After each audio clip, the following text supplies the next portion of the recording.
Yung panglima is the imaging. Yun ang final na target.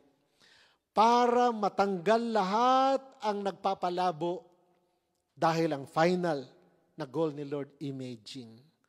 Ano yung nasa imaging process na yon? Basahin natin ang Isaiah 48 verse 10. Ready, go. Behold, I have refined you, but not as silver. I have tested you in a furnace of affliction. Mga kapatid, yung furnace of affliction na yon, na pinagdadaanan ng bawat isa, merong image na gustong iporma si God.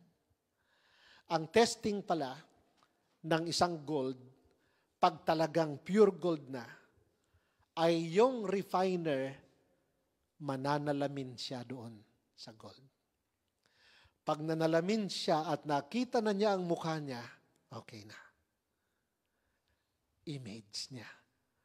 Ang image niya ang basihan. Pag nakita na niya ang kanyang image, pwede na. Pag ang nakita niya ay parang multo pa, magulo. Hindi pa, kulang pa. Kailangan na dahil hindi pa clear, blurred pa. Kailangan maging clear. Kaya naman, it goes through affliction, fire. Kaya yung gold, grabing affliction. Dinurog-durog na, breaking. Tapos, nilagay pa sa kulungan. Yun yung kanyang refining pot. Tapos, nilagay pa sa refining place. Mainit doon. Hindi pa nakontento doon, ay nilagay pa talaga sa purification na na para lumabas yung siya talaga at wala nang iba.